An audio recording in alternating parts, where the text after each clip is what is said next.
Muy buenas noches, amigos y espectadores de Estado de Alarma. Una semana más estamos con Ángel Mas, presidente de ACOM, hablando de todos los aspectos relacionados, interesantes e importantes, y que tienen que ver con la actualidad de Oriente Medio. Ángel, muy buenas noches y gracias una semana más por estar en Estado de Alarma.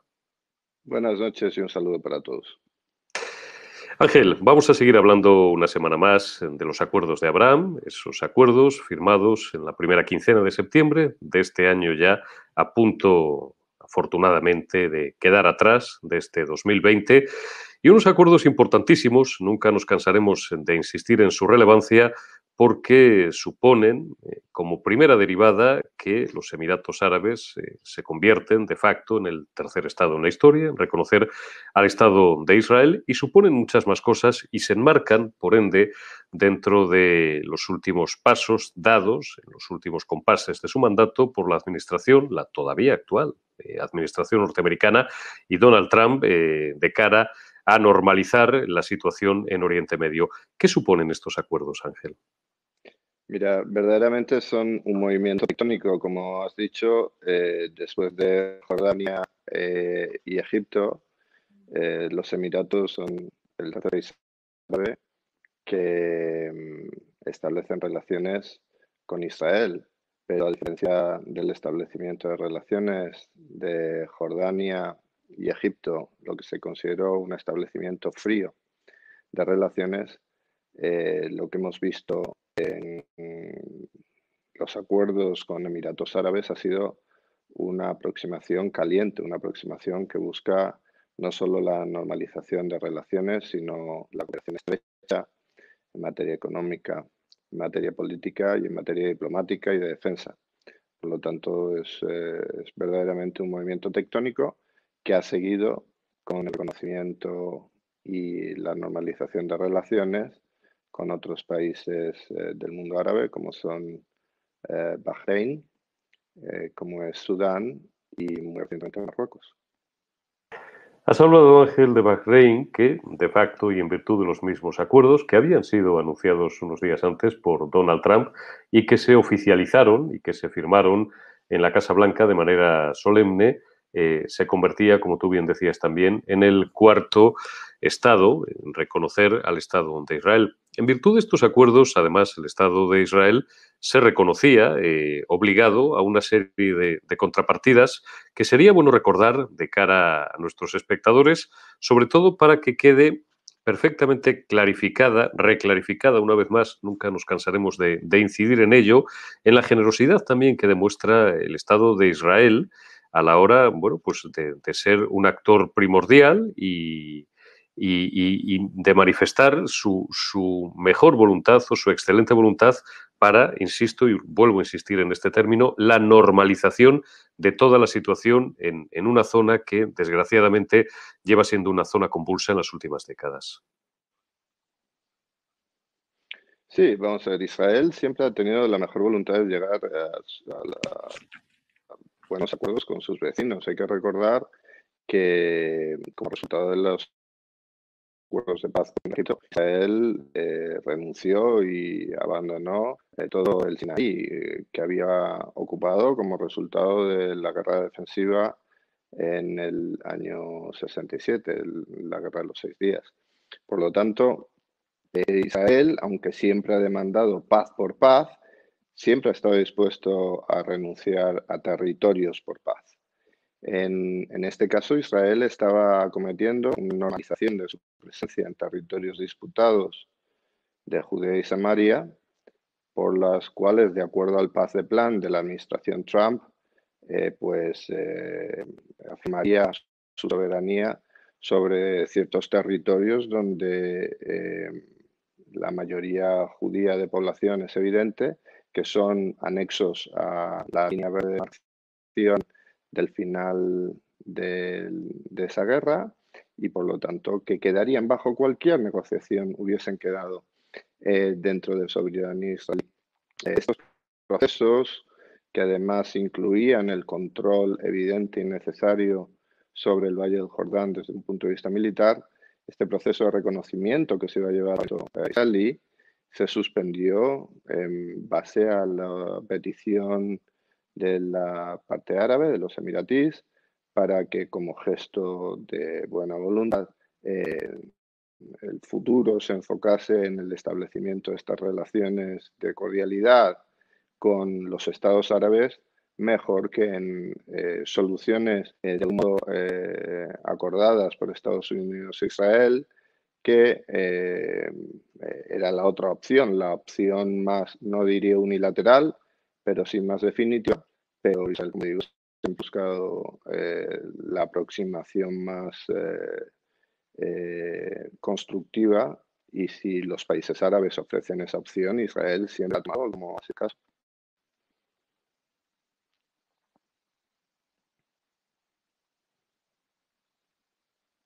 Estos planes, perdón, decía que ya fueron presentados en los arranques y en los inicios de este año 2020 por parte del propio Donald Trump, y en los que además ha tenido una parte absolutamente fundamental, uno de sus mayores asesores, de sus más cercanos asesores, que es su propio yerno. Incluyen una doble parte, una parte política de la que estamos hablando y una parte económica también, Ángel, muy importante, y que nos gustaría que nos detallaras.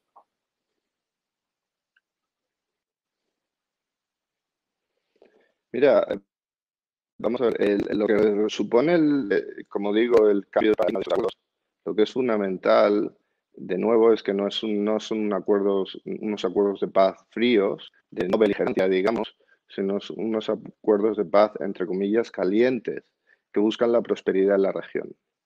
El problema que ha habido históricamente en esta región ha sido que la parte palestina fue utilizada desde el año 64, 65 y por supuesto a partir del 67 como una moneda de cambio y como una excusa por regímenes entonces panarabistas que buscaban la movilización de su población en base al enemigo que identificaron como el enemigo judío, el enemigo sionista, el enemigo israelí. Eso implicó que estos países perpetuaron de un modo artificial un conflicto verdaderamente minúsculo en el contexto de la región y en el contexto del mundo, como era el problema de los desplazados palestinos en su momento como resultado de la creación del Estado de Israel y después de la Guerra de los 6 días, y lo han perpetuado durante medio siglo, haciendo de esa cuestión relativamente periférica una cuestión central para la paz y la prosperidad en Oriente Medio. La consecución de estos acuerdos lo que quiere mostrar es la farsa a la que la parte palestina y el nacionalismo árabe han forzado al resto de la comunidad internacional. Ni el conflicto con los palestinos es una cuestión central, ni el reconocimiento por la administración Trump de la capitalidad evidente, por otra parte, de Jerusalén, la capitalidad de Israel en Jerusalén, era una cuestión que iba a ser ni la madre de los grandes debates, ni la madre de todas las batallas, ni la construcción de barriadas y ciudades de mayoría judía en los territorios disputados de Judea y Samaria en ningún obstáculo central para la paz. Verdaderamente el obstáculo central para la paz siempre fue y siempre ha sido la animosidad y la belicosidad de la parte árabe. No reconocía la existencia evidente de un Estado judío en la tierra de Israel. En el momento en que ese principio evidente queda abrazado, queda aceptado, el futuro es un futuro brillante, porque es un futuro de prosperidad y de encuentro en el que los recursos compatibles de Israel con sus vecinos árabes, Israel con su emprendimiento, con su capacidad científica, con su comunidad académica, con unos valores abiertos, y la parte árabe con sus recursos impresionantes y su capacidad económica y su alta población, pueden generar un polo de, como digo, de prosperidad, que no solo es bueno para esa zona convulsa del mundo, la prosperidad trae paz, pero también es bueno para el resto del planeta, por supuesto. Hay una derivada, y vamos a ir avanzando en la conversación, Ángel, que tiene mucho que ver con España. Vamos a centrarnos o vamos a desplazar el foco hacia el oeste, tan al oeste como vecino del sur, a Marruecos, y vamos a hablar de las derivadas y de las implicaciones, si te parece, que tiene otra de las últimas decisiones de la administración Trump y del propio Donald Trump, cuál es, por ejemplo, ese reconocimiento del autodenominado Estado saharaui, para el cual, bueno, pues por hacérselo corto a nuestros espectadores, la ONU había prometido, había delineado un referéndum desde el año 1995, un referéndum que nunca ha tenido lugar. Ningún país a nivel internacional que yo recuerde había reconocido al Estado saharaui, y Donald Trump lo que ha hecho es reafirmar ahora la soberanía de Marruecos sobre esos territorios, por cierto, vergonzante y vergonzosamente abandonados por España a raíz de aquella marcha verde, pues pocos meses antes de la muerte del general Franco. ¿Qué implicaciones tienen todos estos movimientos para la geopolítica internacional, pero incluso para nuestro país en particular? ¿Tú cómo ves este asunto? Mira, los movimientos de la diplomacia marroquí ante la administración Trump, que es muy fina, que siempre lo ha demostrado ante la administración Trump para defender los intereses de Marruecos, pues queda evidenciado que han sido muy exitosos y muy eficaces. Aquí dos perspectivas. La perspectiva uno es la perspectiva de que un país como Marruecos alcance de nuevo la normalización de relaciones con Israel. Eso solo puede ser bueno. Es bueno para la estabilidad del Mediterráneo, es bueno de nuevo para la concordia y el entendimiento. Que dos países establezcan relaciones cordiales y plenas es muy bueno. Y que lo haga un Estado, como dices, vecino del sur nuestro, su cooperación con Israel en temas de lucha contra el yihadismo y la estabilidad general en la zona, solo pueden ser buenas noticias para España. Otra cosa es como español, como tú dices, y como españoles, como vemos la evolución de Marruecos y en este caso del Sahara. En los últimos meses ha habido muchos comentarios que han estado observando la zona, los intereses de Argelia y Marruecos, que son los dos estados aquí en conflicto, y las implicaciones más amplias regionales. Hay artículos muy interesantes que explican la situación complicada en la que quedaba Turquía, que tiene intereses, ambiciones y inversiones en los dos países, en Argelia y en Marruecos. En general, la diplomacia española, como tú dices, desde el año 75, pues aunque era la potencia administradora de la ONU, hizo una delegación total de esas responsabilidades, y ahí,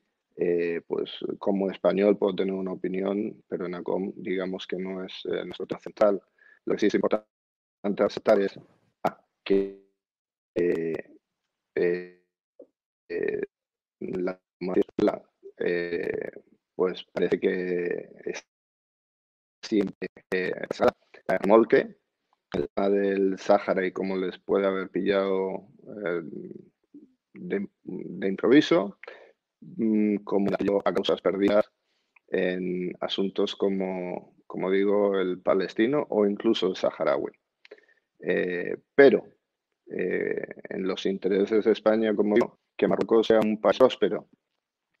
que se fomente la riqueza y que se fomente la generación de una clase media próspera, no pueden ser más buenas noticias. Que tengamos un vecino sólido en el sur, un vecino que se modernice, cuya democracia se asiente, y sabemos que la democracia necesita prosperidad económica y se retroalimenta con una clase media fuerte, solo pueden ser buenas noticias para España. Esa es nuestra perspectiva. El Mediterráneo necesita estabilidad y nuestro vecino del sur, si su diplomacia hábil consigue que los Estados Unidos lo consideren un aliado leal, un aliado predecible y confiable. Bien por ellos. Como españoles, lo que desearíamos es que nuestra diplomacia fuera igualmente hábil como para demostrar a nuestro aliado principal, que son los Estados Unidos, que somos un aliado igualmente confiable, igualmente leal, y por lo tanto que nos beneficiáramos de esa confianza de los Estados Unidos. Lamentablemente me temo que nuestra diplomacia en los últimos años no ha hecho otra cosa que boicotear, sabotear esa buena relación con los Estados Unidos. Ahora no nos puede sorprender que los Estados Unidos, en el extremo occidental del Mediterráneo, busquen aliados más fiables. Es lamentable para los intereses de nuestro país, pero no tenemos que culpar a nadie más que, lamentablemente, a nuestros gobiernos y a la acción diplomática de ellos. Es lamentable que no nos consideren un aliado fiable los Estados Unidos, y esto ya hunde sus raíces desde hace mucho tiempo atrás. Recuérdese que fue en 2004 cuando Zapatero no se levanta al paso de la bandera norteamericana en el desfile de las Fuerzas Armadas, celebrado en el centro de Madrid. Esto es un hito que a lo mejor a algunos que no conozcan muy bien cómo funciona el mundo de la diplomacia les puede parecer una anécdota menor, pero que no lo fue en absoluto y que durante años ha sido destacada, criticada, por supuesto, como no podía ser de otra manera, como la gravísima falta de respeto que fue a una nación amiga y aliada, y además a la primera potencia del mundo, y que ha ido generando.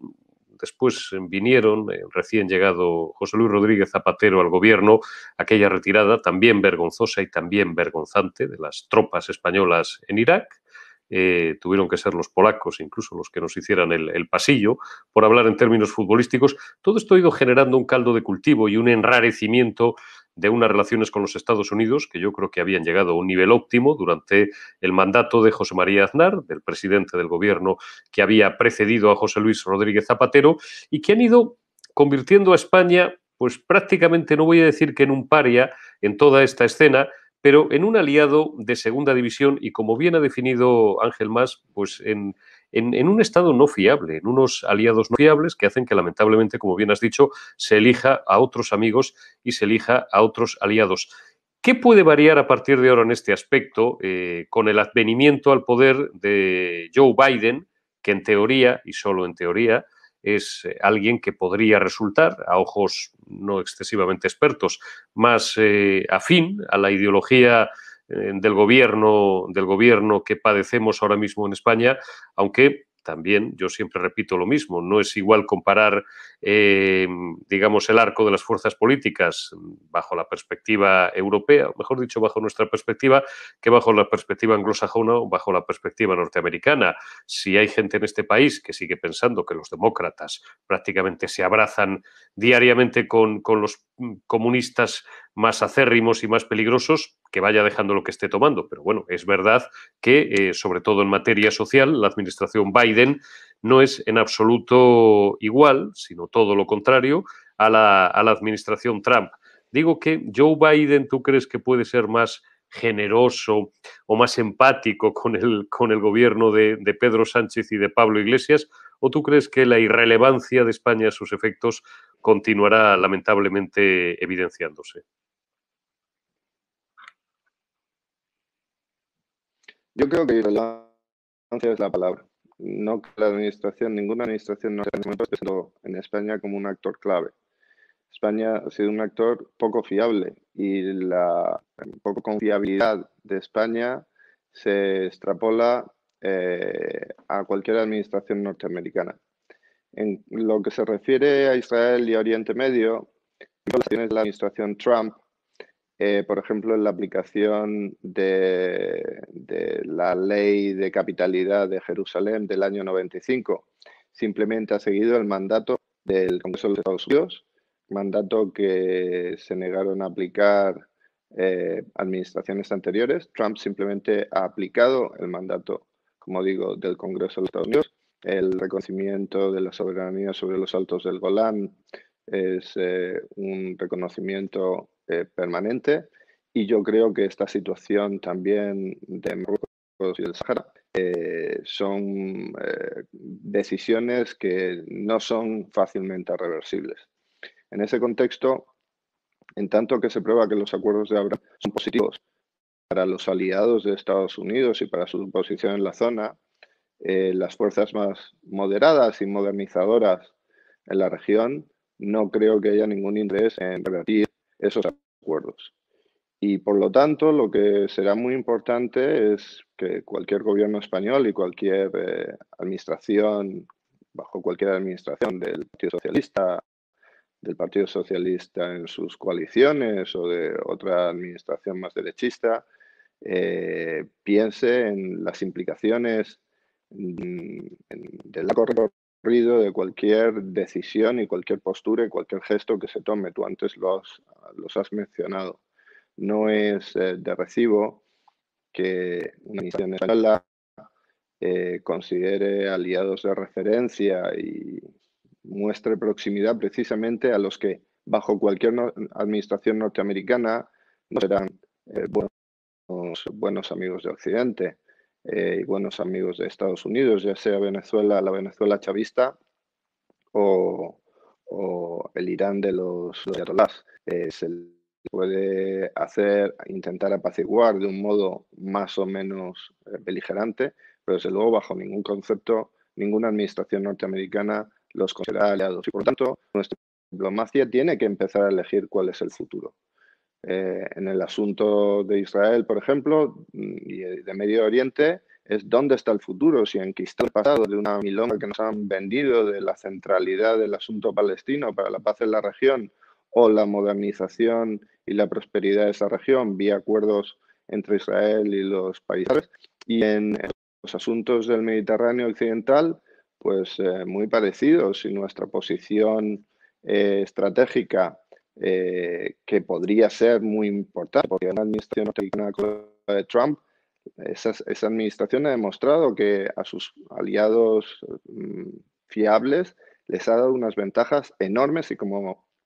mencionaban, que no son reversibles. Pero en vez de utilizar esa palanca que sin duda tenía la diplomacia española para beneficiarse de una administración como la Trump, pues se acaban de zancadillas y patadas en la espinilla. La diplomacia es un asunto que no es de adolescentes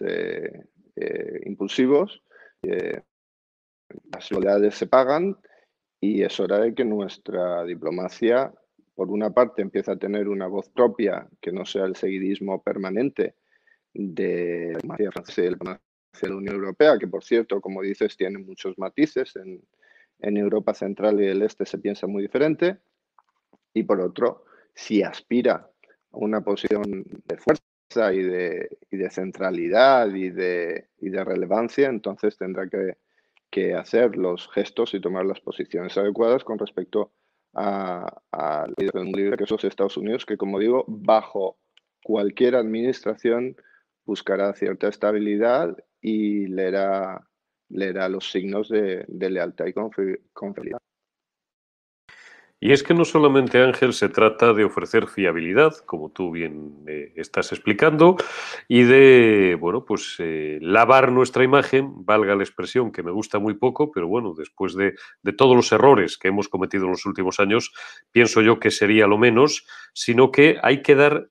pasos más adelante. Y claro, si tenemos en cuenta que en el gobierno social comunista que padecemos, una de las dos almas, que a veces incluso parece la más poderosa o la más preponderante, por ejemplo, desde el punto de vista propagandístico, no cabe ninguna duda, que es el alma comunista de Podemos, se pasan la vida, o su principal preocupación es, entre otras cosas, enredar en países como Bolivia, que han mantenido durante años regímenes, al igual que la Venezuela chavista y madurista, que mencionabas, abiertamente enemigos, no ya de los Estados Unidos de América, sino de los valores que defendemos en las democracias liberales y en las democracias occidentales, digo, con esos aliados, no ya en la oposición, como un partido comunista residual, Podemos, como podían ser en Grecia hace unos años otros señores, sino, insisto, mandando tomando decisiones, influyendo en el seno del gobierno, controlando buena parte de los aparatos de propaganda del gobierno,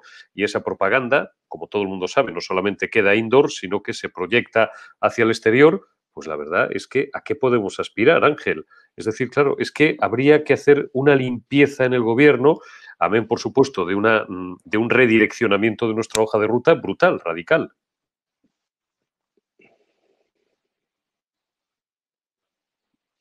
Sí, y añadamos un par de condimentos más. Nadie se pierde en los Estados Unidos que, como digo, como bien dices, el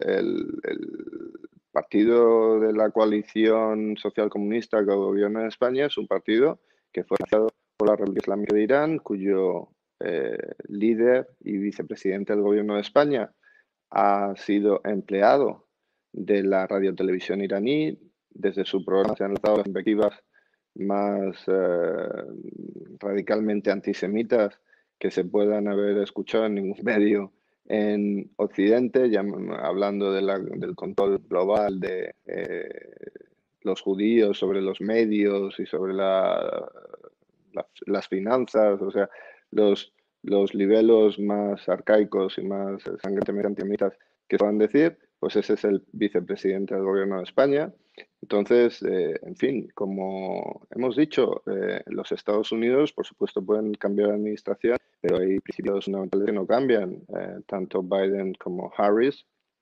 son aliados de los Estados Unidos porque, perdón, aliados de Israel, porque en los Estados Unidos el asunto de Israel es un asunto, como dicen allí, bipartisan, o sea, corta a todos los partidos y no es un asunto fundamentalmente ideológico. Y allí nadie pierde nota de que la situación en España es una situación complicada. El presidente Sánchez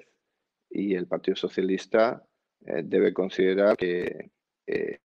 con este tipo de aliados, la verdad es que nos condena a la marginalidad y a la periferia de donde dicen los asuntos y de los países que se consideran, como digo, fiables, confiables, leales y que cuenten en la escena internacional. Ahora mismo no estamos ahí y desde luego la participación de Podemos y elementos como Pablo Iglesias en el gobierno de España nos van a impedir eso, igual que nos van a impedir a los servicios de información españoles, pues tener unas relaciones normales con todos el resto de los servicios de información. Si un señor como Iglesias está husmeando por ahí, porque desde luego un señor, como digo, que ha estado a sueldo de Irán y de Venezuela, pues cualquier acceso que tenga a información y a pesquisas que realicen los servicios de inteligencia español, eso influye negativamente, digamos que coarta o simplemente bloquea la capacidad operativa de los servicios españoles y a otros servicios mundiales. Eso es así, cualquiera que no lo quiera ver, pues simplemente prefiere evitar la realidad. Evidentemente, Ángel, la pelota estará en manos, en último término, del presidente del gobierno, del jefe del Ejecutivo español, de Pedro Sánchez, que entendemos, solo entendemos, que es quien manda, en teoría, vuelvo a insistir, en teoría, dentro del órgano gubernamental y del órgano colegiado que es el Consejo de Ministros, aunque, como bien apuntas, ya en el final de esta sección semanal, es muy preocupante no solamente que Pablo Iglesias tenga acceso a información sensible del Centro Nacional de Inteligencia. Algunos queremos pensar que una cosa es que se le meta en esa comisión parlamentaria y otra cosa es que tenga acceso realmente a información de calado, porque como todo el mundo sabe o debería saber, los servicios de información tienen muchas capas concéntricas y muchos niveles de seguridad y no es tan sencillo que llegue cualquier piernas,